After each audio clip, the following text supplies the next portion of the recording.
I was influenced. Timmy on top of the Las Vegas Sphere got me. Just kidding. I was always going to see this film, and to me, it lived up to the hype. I just watched Marty Supreme, and I want to talk about it.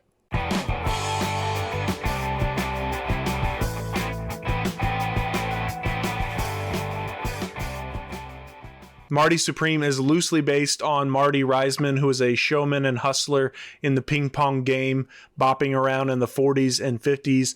In the film, though, we follow the alliterative Marty Mauser, who is hell-bent on becoming the top table tennis player in the world. We first meet Marty as he's selling shoes at his uncle's store. Then he goes to London to compete in the ping pong championships. And looks like Japan sent a couple of players for the first time, probably since World War II ended. It sounds like they had some restrictions on their travel. One of these Japanese players is particularly skilled in ping pong. He beats Marty. Marty takes second. He's devastated. He starts traveling the world with the Harlem Globetrotters as a halftime show, kind of a sideshow, a spectacle to be laughed at, doing ping pong tricks. The rest of the film, we watch him try to raise funds, to make connections, and try to stay out of trouble so he can make it to the next championship, which will be held the next year in Tokyo, Japan. And just a warning in case you haven't seen it, it's new and freshly in theaters. There might be some spoilers throughout this recap, so just know that before you continue. Timothée Chalamet is the supreme player, Marty Mauser. He is smooth, cocky, confident, and ultimately really selfish.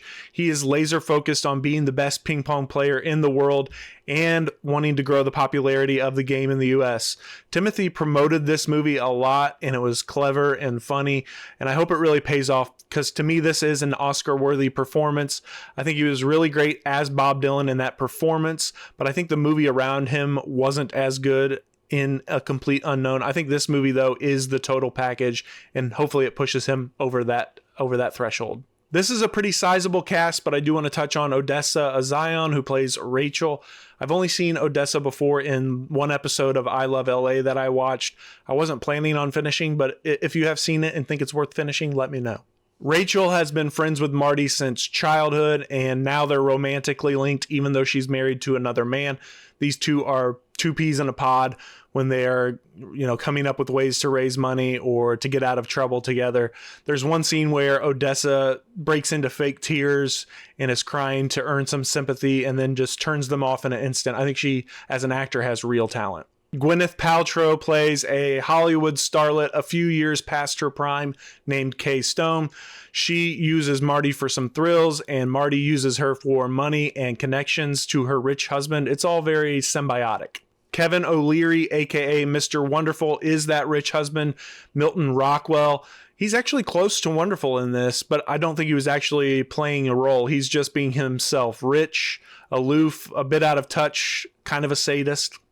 Fran Drescher and Tyler, the creator, also have supporting parts that they both shine in. Fran as Marty's mother and Tyler as one of his good friends. And then Luke Manley, who I haven't seen before, is good as a young man of means who Marty takes advantage of throughout this movie, and Marty uses him to get what he wants. This is a Josh Safdie film, and to me it eclipses the Safdie brothers' effort with Uncut Gems, and it no question overpowers Benny Safdie's earlier effort this year with The Smashing Machine. The coverage and the intensity of these ping pong matches is more jaw-dropping and exciting than the human fights in The Smashing Machine. And I mean, if you're putting all your chips on the acting chops of either Timothée Chalamet or The Rock, it's a no-brainer what's going to come out on top. The period nature of this film is great.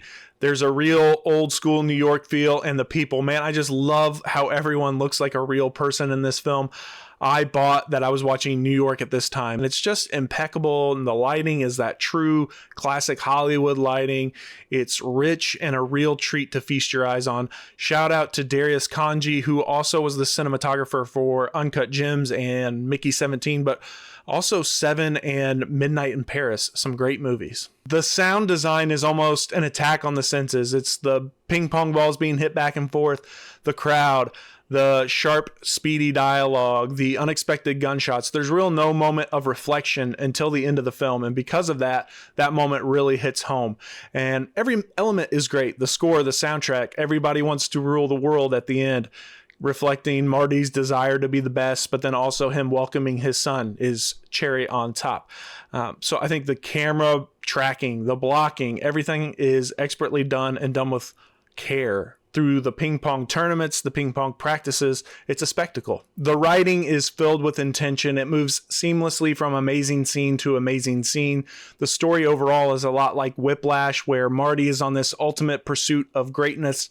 He disregards relationships and he is not willing to compromise. Finally, he achieves what is essentially his pinnacle performance right at the moment when everyone he knows has lost faith in him. And then the final moments of the film are this immense emotional release. The energy is off the charts. It has crazy momentum. The build-up throughout the movie pays off so perfectly right as credits begin to roll. The bottom line is this felt just like a carefully crafted film. Every aspect was considered and every detail was appreciated. There's not much imagery online since this film just came out this week, but the one I want to highlight that I think encapsulates the film is this one of Marty running through the streets of New York. From a period film perspective, it's lovely, the detail of this busy street for this shot. From a motion and energy perspective, it's exhilarating. It's Marty's life intensified in this moment. He never settles. He's always moving. He's running from problems and responsibilities and toward his goal. What are these problems and responsibilities? He's likely the father of the child that Rachel is carrying. He sometimes feels guilty for not being able to care for his mother more, being the young man of the household. He's running from the shame of defeat and towards redemption. He's running schemes to raise money. This is a man in motion, and he stays that way until he reaches his ultimate goal. The film hammers home the cost of pursuing greatness. Marty neglects relationships, and he turns a blind eye to his health and safety, and at points risks his own reputation just to have his shot at a moment of greatness one more time. A lot of people never achieve greatness, and that's often because there is such a high cost, and it's admirable to watch someone's journey to that point. But it would be impossible to live with a person who is trying to achieve that greatness or who has this mindset. The other really interesting theme, at least to me, was this idea of hero worship. Marty wants to be the one to bring ping pong to America and to make it a great success. He already feels like he should be idolized a bit more. He's quick to call out his skills, and he always has his latest newspaper clippings on hand. And the player who beats Marty in London, Koto Endo, becomes Japan's hero. Their adulation for him is really driven home because for this country at this time, this is a huge victory on the heels of a defeat of the war. And I think it's really interesting that we used to have more of these community and country impacting moments that we celebrated or followed together. We have less of them now because entertainment and ideologies are so fragmented. The birth of his son is symbolic for Marty and his life path from this point forward. It is for any parent, really. I had a child really young, and I still remember feeling the weight of that in moments leading up to and after and throughout my child's life. If you face that responsibility, life as you know it as a young man or young woman will be changing for you. For Marty, at this point, he has achieved his ultimate goal. Earlier in the film, he tells Rachel that he doesn't want to settle down and that she should go back to her husband. But now that he's proven he's the best in his field, he feels like he can move on to a new purpose in life. I think the sport of ping pong being the focus is symbolic too. Marty is bouncing from place to place and from plan to plan in order to get money he needs. He takes his hits and sometimes he wins and sometimes he loses.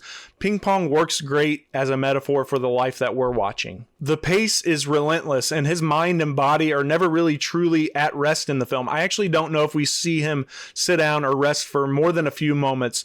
Even when he comes back from a full European tour, he's almost instantly brought into another situation right as he gets home. Those are a couple of the themes and symbols that stood out to me. If you have some that meant a lot to you, let us know in the comments. This is a spoiler-heavy moment here, but to me, the pivotal moment is the exhibition game in Tokyo just a couple of weeks before the ping pong championship.